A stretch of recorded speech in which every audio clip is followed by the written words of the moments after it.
بسم اللہ الرحمن الرحیم وصلی وسلم علی سید الانبیاء والمرسلین۔ الحمدللہ رمضان المبارک کا مہینہ رواں دواں ہے۔ آج انشاءاللہ العزیز آپ کے سامنے 5ویں پارے کی کچھ تفسیر بیان کروں گا۔ 5ویں پارے میں اللہ تعالیٰ نکاح کے بارے میں وضاحت فرماتے ہیں۔ نکاح کیا ہے؟ نکاح ایک دیرپا تعلق کا نام ہے، ایک مضبوط خاندانی نظام کا قیام ہے۔ اس میں مرد اور عورت ایک دوسرے کے حقوق کی ادائیگی اور ذمہ داریوں کی ادائیگی کے پابند ہوتے ہیں۔ اللہ تعالیٰ چونکہ انسان کی زندگی میں آسانی چاہتے ہیں اور اس کا اللہ تعالیٰ اظہار بھی فرماتے ہیں، یرید اللہ بکم اليسر ولا یرید بکم العسر۔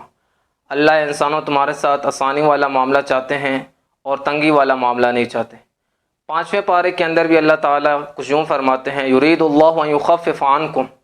اللہ تعالیٰ اس کے اندر بھی آسانی کی طرف ہی اشارہ فرماتے ہیں، اور اللہ تعالیٰ فرما رہے ہیں خلق الانسان ضعیفا، ہم نے انسان کو تخلیق ہی بہت کمزور کیا ہے، تخلیقی اعتبار سے بہت کمزور ہے، بہت کمزور اس کو پیدا کیا گیا ہے۔ لیکن ہم دیکھتے ہیں کہ جو قرآن مجید پہاڑوں نے جسے اٹھانے سے انکار کر دیا کہ ہم اس کا بوجھ برداشت نہیں کر سکتے، وہ اس کمزور سی مخلوق نے کیسے برداشت کیا کہ لو انزلنا هذا القرآن على جبل لرأيته خاشعا متصدعا من خشیۃ اللہ، کہ پہاڑ جو بوجھ نہیں اٹھا سکتے تھے وہ اس انسان نے برداشت کیا۔ اللہ گویا یوں بتانا چاہ رہے ہیں کہ میرا بنایا ہوا کمزور بھی وہ ان پہاڑوں سے زیادہ طاقتور ہے۔ تو جب انسان کسی چیز کا عزم کر لیتا ہے، فَإِذَا عَزَمْتَ فَتَوَكَّلْ عَلَى اللَّهِ، اور اللہ پر بھروسہ بھی کر لے تو یہ بہت آگے چلا جاتا ہے۔ تو اللہ تعالیٰ زندگیوں میں آسانی کر دیں، اس کے لیے اللہ تعالیٰ نے قرآن مجید عطا فرمایا ہے، ہم اس قرآن مجید کو سمجھیں۔ اللہ چونکہ پاکیزہ ذات ہیں اور پاکیزگی کو پسند کرتے ہیں، اللہ چاہتے ہیں کہ میرے بندے کا بدن بھی پاک ہو، اس کا لباس بھی پاک ہو، اس کی افکار بھی پاک ہوں، معاشرہ بھی پاک ہو اور اس کے اہل و عیال بھی پاک ہوں۔ تو اس کی طرف انسان خود بھی متوجہ ہو، پاکیزگی کو سب سے مقدم رکھے تو انشاءاللہ اس کی زندگی بہت اچھی ہو جائے گی۔ اور اس بارے میں اللہ تعالیٰ فرما رہے ہیں وَبِالْوَالِدَيْنِ إِحْسَانًا وَبِذِي الْقُرْبَى وَالْيَتَامَى وَالْمَسَاكِينِ وَالْجَارِ ذِي الْقُرْبَى وَالْجَارِ الْجُنُبِ وَالصَّاحِبِ بِالْجَنبِ وَابْنِ السَّبِيلِ۔ تو فرمایا کہ وَبِالْوَالِدَيْنِ إِحْسَانًا، اپنے والدین کے ساتھ احسان والا معاملہ کرو۔ احسان کے اندر ہا سین نون، یہ 3 حروف کا مادہ پایا جا رہا ہے، ہا سین نون، حسن، یعنی والدین کے ساتھ ایسا معاملہ کرو کہ جو حسن کی انتہا کو پہنچا ہو۔ حسن دلکش ہوتا ہے، دیکھنے کو دل کرتا ہے، گویا والدین کے ساتھ تمہارا حال معاملہ ایسا ہو جس کو دیکھنے کو دل کرے اور وہ خوب بھلا لگے۔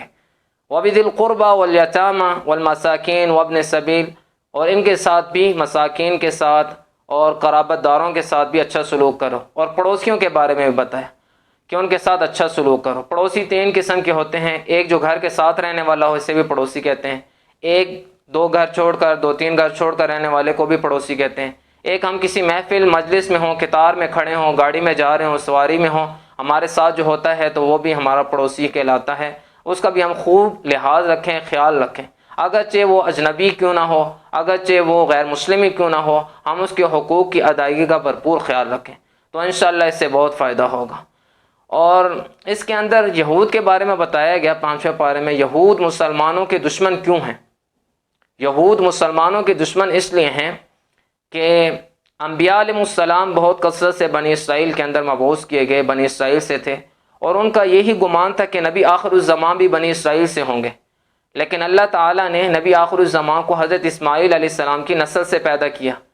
اس سے یہودیوں کو بہت زیادہ حسد ہوا، اور حسد کا کوئی علاج نہیں ہے۔ اللہ تعالیٰ قرآن مجید کے اندر بھی فرماتے ہیں کہ حسد کا علاج کے بارے میں کیا فرماتے ہیں؟ من شر ما حسد، کہ اللہ تعالیٰ سے ہم حفاظت چاہیں کہ اللہ ہماری حفاظت فرما حسد سے۔ حسد اتنی بڑی بلا ہے، اتنی بڑی آزمائش ہے، اتنی بڑی مصیبت ہے اور اتنی بڑی بیماری ہے، اور حسد نیکیوں کو ایسی کھا جاتی ہے جیسے آگ لکڑیوں کو کھا جاتی ہے۔ تو اللہ تعالیٰ سے مانگتے رہیں کہ اللہ ہمیں حسد سے بچائے۔ اور معاشرے میں انسان چونکہ رہتا ہے انسانوں کے اندر، تو حسد کسی نہ کسی طور پر دل کے اندر آ جاتا ہے کسی میں، تو اس کا علاج یہ ہے کہ جس کے بارے میں حسد ہو رہا اس کے لیے ہم دعا کریں کہ اللہ اس کی زندگی میں برکتیں دیں، اس کو مزید ترقیاں عطا فرما، تو زندگی اس طرح آسان ہو جائے گی۔ اور اس بارے میں اس طرف اشارہ کیا گیا کہ بلا تحقیق جو افواہیں پھیلائی جاتی ہیں اس سے معاشرے تباہ و برباد ہو جاتے ہیں، لہذا بلا تحقیق جو افواہیں پھیلائی جا رہی ہوں ان کو پھیلانے کے بجائے ان کا سد باب کیا جائے۔ اور اسی طرح طاغوت کے بارے میں بتایا کہ یہود جب سمجھتے یہ فیصلہ ہمارے خلاف ہے، وہ ایک یہودی سردار کے پاس چلے جاتے تھے، تو قرآن نے اس کو طاغوت کہا ہے، اور طاغوت کا مطلب ہے سرکش، اور شیطان کو بھی طاغوت کہا گیا ہے۔ اسی طرح قتل خطا کے بارے میں اس بارے میں بتایا گیا کہ غلطی کے ساتھ مثال کے طور پر کوئی شکاری شکار کر رہا اور کوئی مسلمان اس کے ذریعے سے قتل ہو گیا، تو اب اس کو کفارہ بھی ادا کرنا پڑے گا، اس کو دیت بھی دینی پڑے گی۔